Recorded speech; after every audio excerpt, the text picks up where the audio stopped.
What's up, guys? Pray you guys having a great day. What's up? What's up? What's up? Y'all come on in, man. I got a quick question for you. Hello, hello. Hey, from Orlando. Stacy, what it do? And blessings to you guys. Y'all ready for world changes? I'm ready for world changes. Y'all ready? Ready to get to Chicago for a little while. What's up, son? Hey, text me today, man. I've been meaning to text you since yesterday. Hey, daughter, Kaya, see you. I was messing with your niece yesterday, your twin. Yeah, I can't wait for world changes either. This is your first world changes, man. Listen, it's about to be life changing for you. You'll be in shock. Okay, he says you don't want to talk about world changes. I'm sorry, but son, next year you will be there. You'll be right there with us, man. And so I'm so excited about that. But I wanted to come on here, man, and ask you guys a question. I have had multiple meetings today about Pastor Julian. What's up, man? Don't start that on here.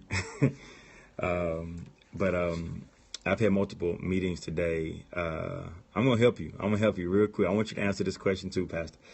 I've had multiple meetings today, and people have talked to me about their jobs and how frustrated they are with where they are in life, and them saying, "Hey, I'm believing that I'm preparing for my next." I'm a very, very big advocate for God can't release your next until you do your now. And there's some things that God, I think we're always searching for a new word when we have not done the past word, or the old word, should I say, that we've been instructed to do. And so I'm going to ask you this question. What would you be doing if money was not an object?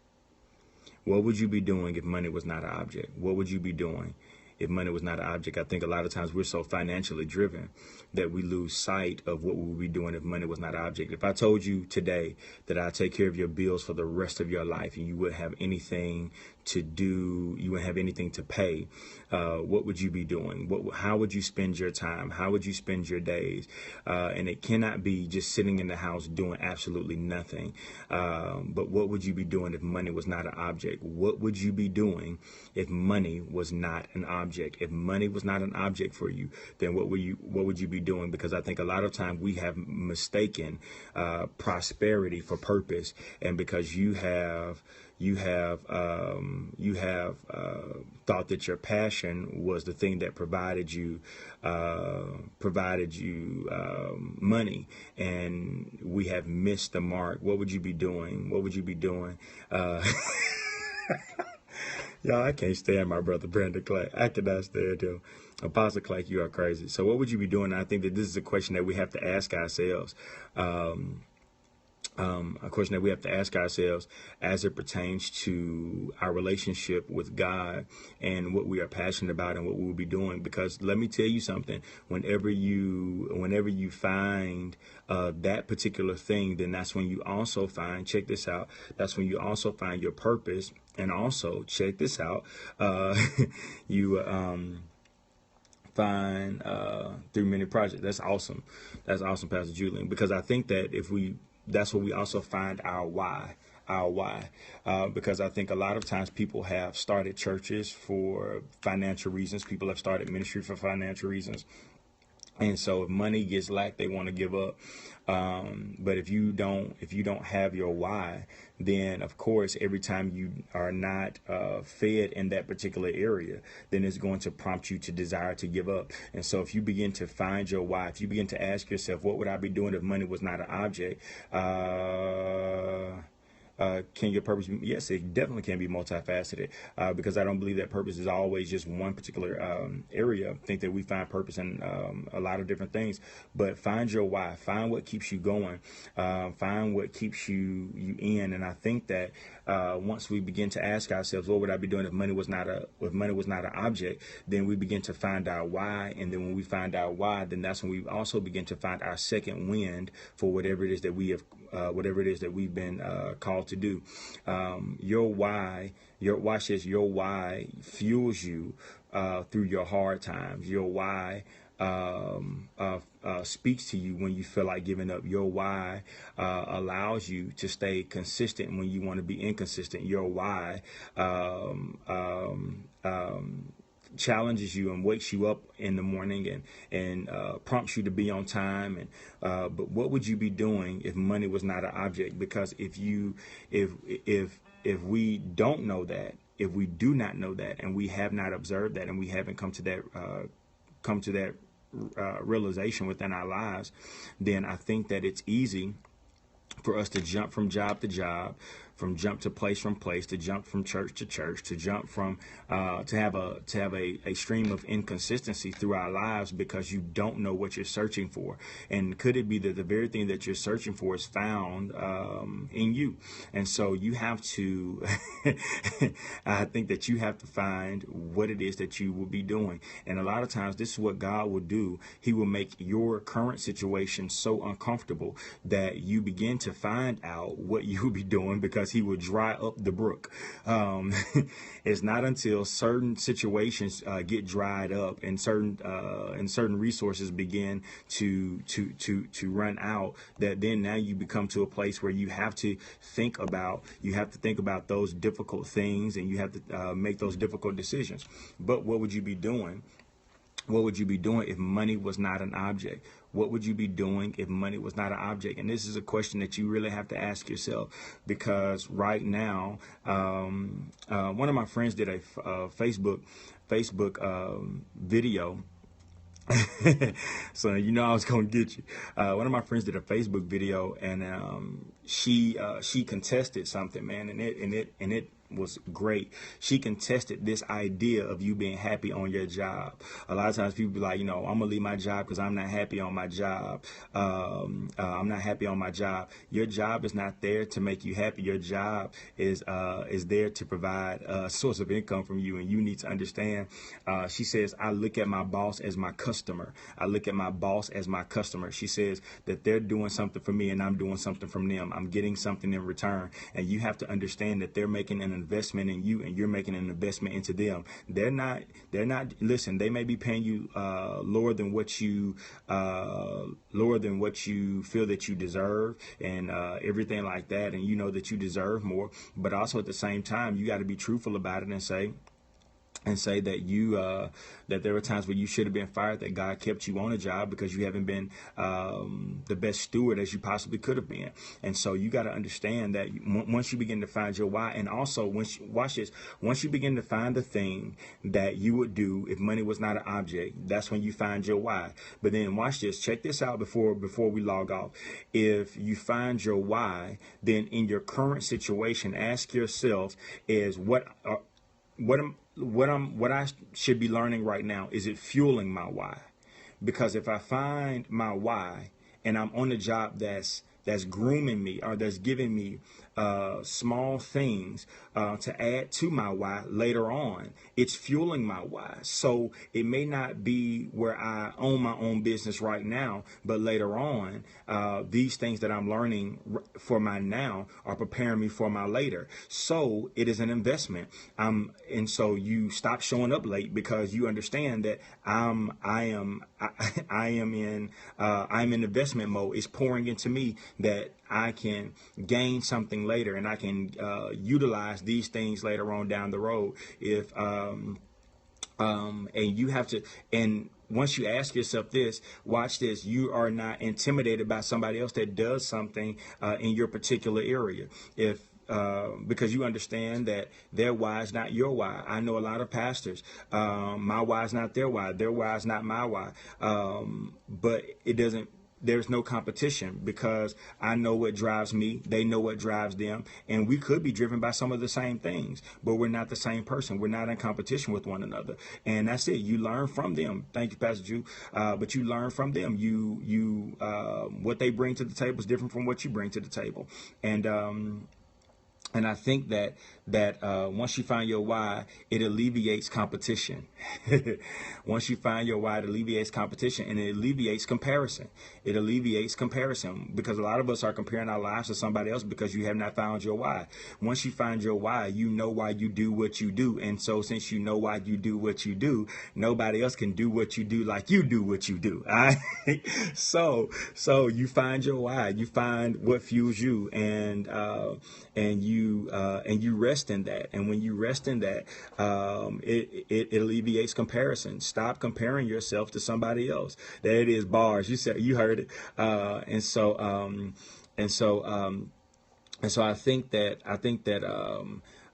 that is what. I think that is what has been fueling us for so long. I think that's what has fueled us for so long is the thing of, okay, well, I'm going to do this to make money, and we've mistaken making money for purpose. We've mistaken getting a good check for purpose. This is my purpose. This is what I'm called to do. Not necessarily. You could be somewhere making good money and not be operating in your purpose. Because can I tell you something?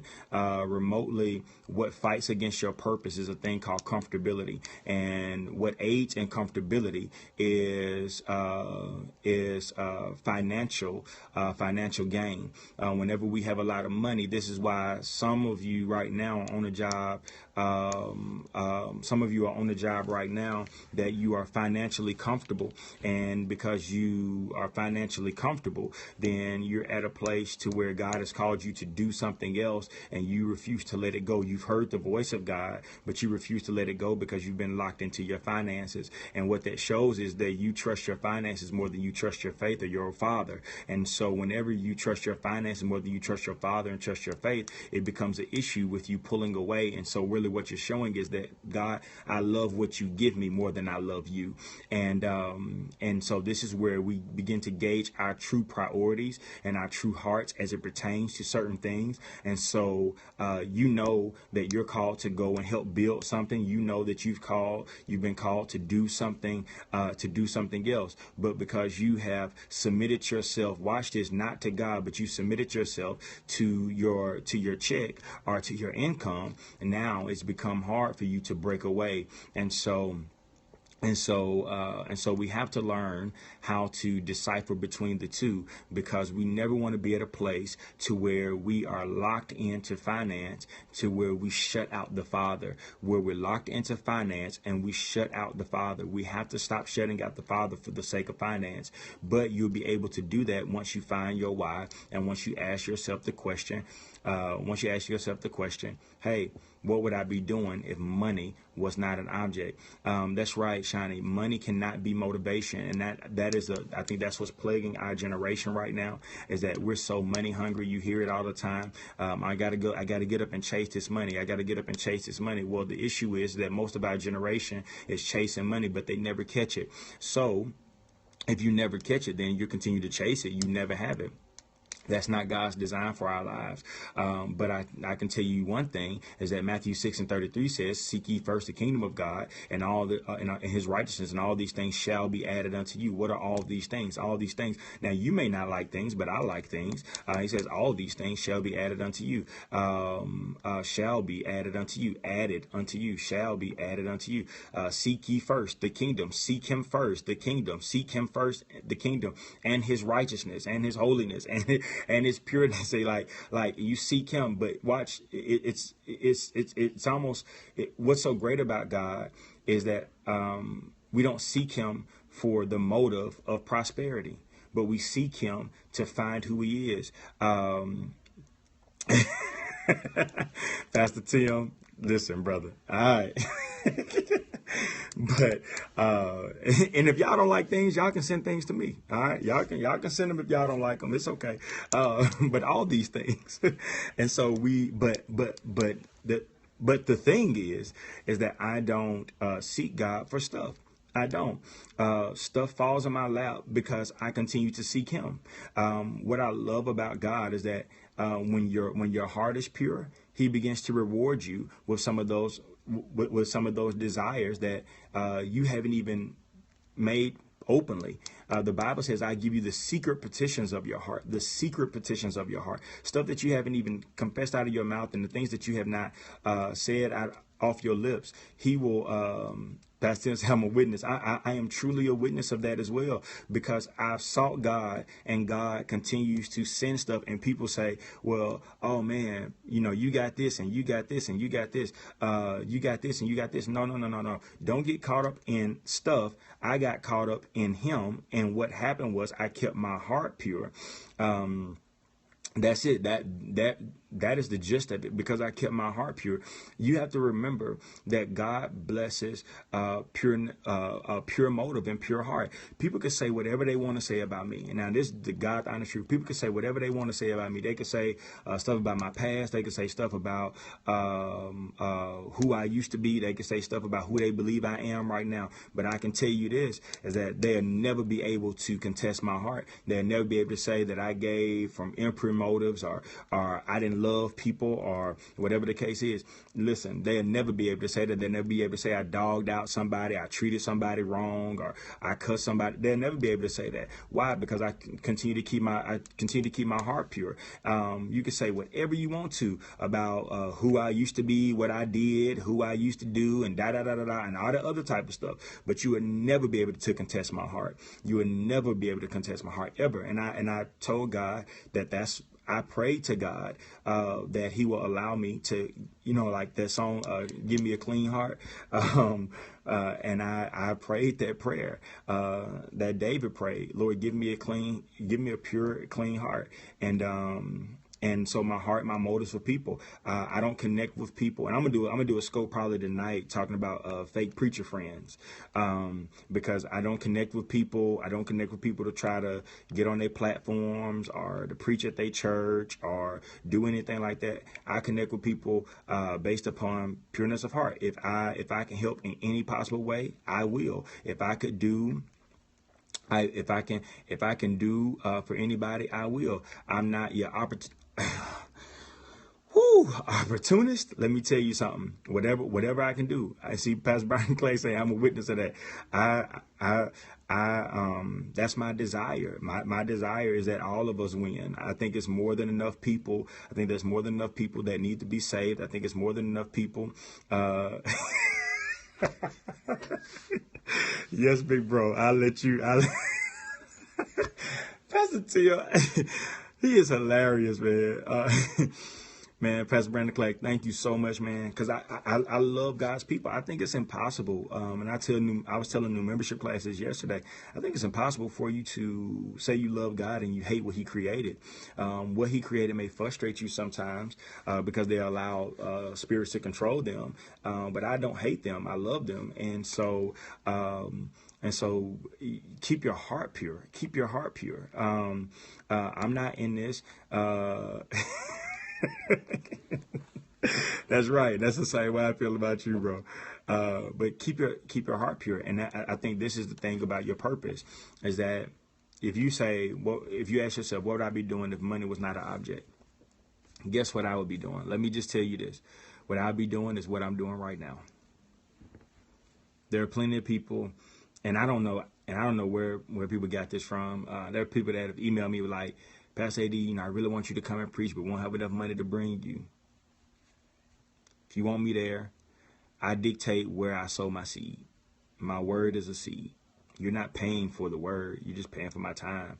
I'm grateful for every seed someone sows into me, but I control where I sow my seed. I control where I sow my seed.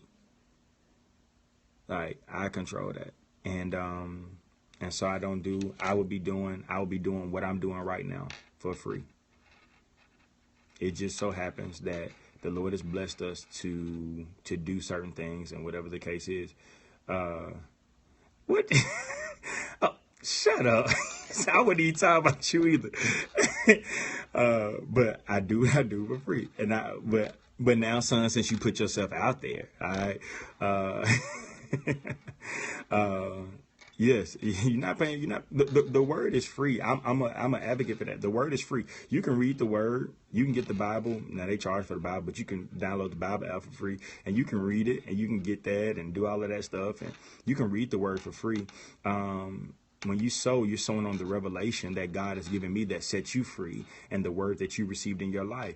But you're more just paying me saying, "Hey, take time from your church, take time from pouring into your people to come and to come over here, to be over here, and so you control where your seed is sown, and I can't take credit for that. Tasha Cobbs, the whole sowing your seed piece. Tasha Cobbs told me that. She says I control where I sow my seed. And she says, "You good ground, and I'm gonna sow into you." And so when she told me that, I held on to that. I control where I sow my seed, and I think we have to embody that. We have to embody that as well. And so, hey son, I see you, Drew. And so we have to embody that as well. And so my question to you is, what would you be doing if money was not an object? And when you find that, start picking up nuggets. Start picking up nuggets on your way through life that's going to help you get there. Now, I am a firm believer. Watch this. You're going to have to take notes on this part right here. I'm a firm believer that you can make $1 and a difference at the same time. I'm a firm believer you can make $1 and a difference at the same time. But your watch this. your difference has to trump your dollar. You can't do it for your dollar. You have to do it for the difference. The dollar comes when you have pureness of heart, that you really want to see the difference made manifest. When you want to see the difference made manifest, the dollar begins to seek you out. When you desire for the difference to be made manifest, the dollar seeks you out. You don't have to seek the dollar. You don't. You can seek the difference. You seek the difference. Use it, brother. Use it. Yep, the difference trumps the dollar, but the dollar will find you when you do the difference. And that kind of segues into something I could tell you that yes, sir. Yes, sir. And so you have to understand that you listen.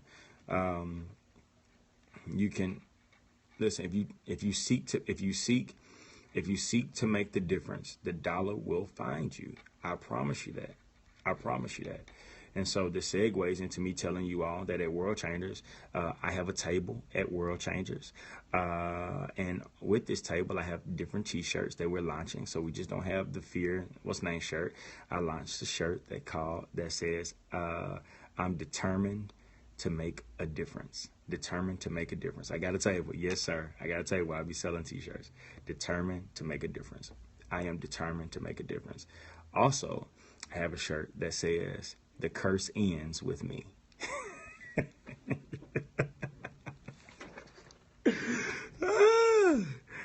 Yes, the curse ends with me. We launched them. Yes, sir. I'll make sure you get what I get back. So we launched those shirts at World Changers. So I was saying all this, man. Just listen, we're going to continue to seek out purpose. And it's not an overnight process. It's not an overnight process, but I will tell you that it's going to happen. The more and more you seek it, God is not trying to withhold it from you. God is not trying to withhold it from you. He's trying to actually give it to you. Okay? And y'all want to see the shirt? Y'all want to see the shirt real quick? Let's see. Evan, you got the shirt? You got the shirt in there? I'll show you one. Evan, you got the different shirt in here? Yeah, it's in here. Here, let me show it the Periscope real quick. Tell the fans inside, hey, let's see. So, y'all, we getting my product together for World Changers, and so I'm gonna show y'all this. Hold one up, Evan. Y'all, this Pastor Evan. Y'all see this right here? Determined to make a difference. Yes, Mama, you got a shirt. And you see, we did a little different. But it's at the bottom part of the shirt. Yeah, determined to make a difference. That's us. We determined.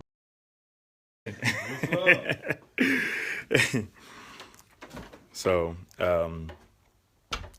So we launched those at World Changers, but I'm just telling you, this is where we find our purpose, and we're going to continue to seek God for our purpose. But again, ask yourself, what would you be doing?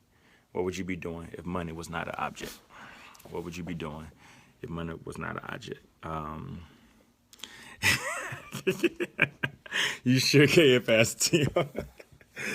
So the question is, what would you be doing if money was not an object? All right. And so, Pastor Tim is crazy, y'all. I got some crazy brothers on here. All right. And so, oh, glory. All right. We rebuke you in the name of Jesus. No,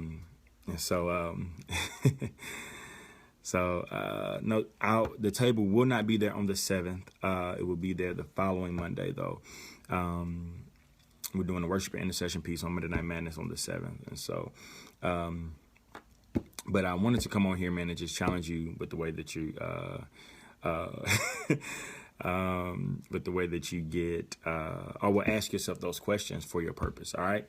And so I want to just come on here, man, just talk real quick.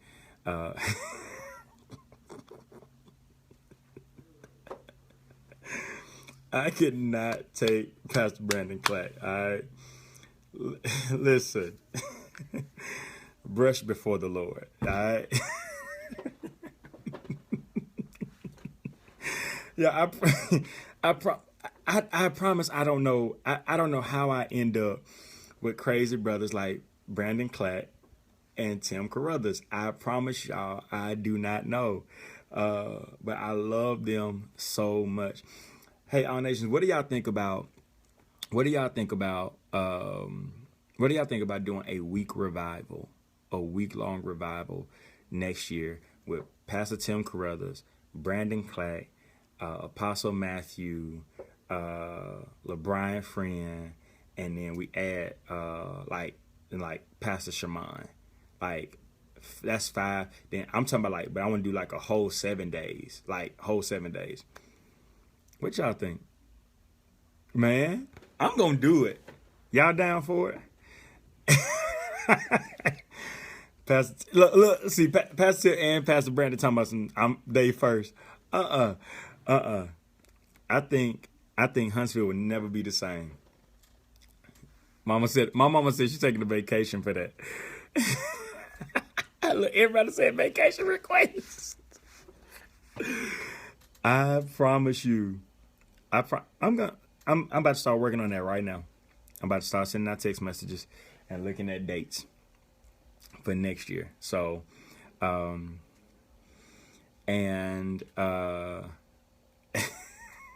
you could come. Yeah, I think that'll be good.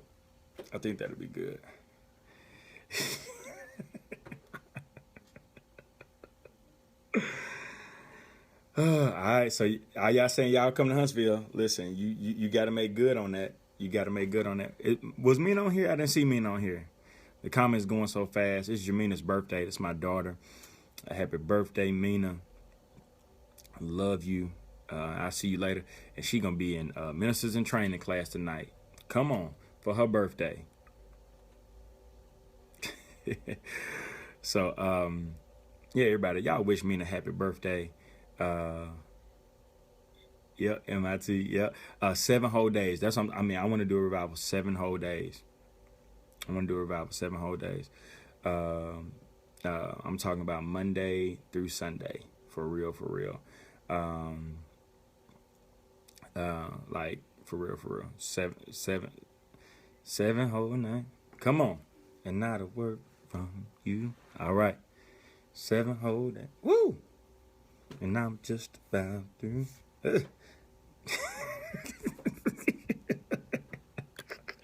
Lord Joy, don't do me like that.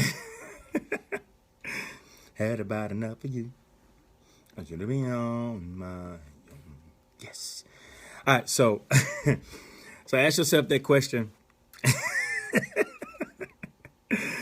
So ask yourself that question, man. What would you be doing if money was not an object? And begin to start picking up pieces that are gonna add to where you're going. Understand.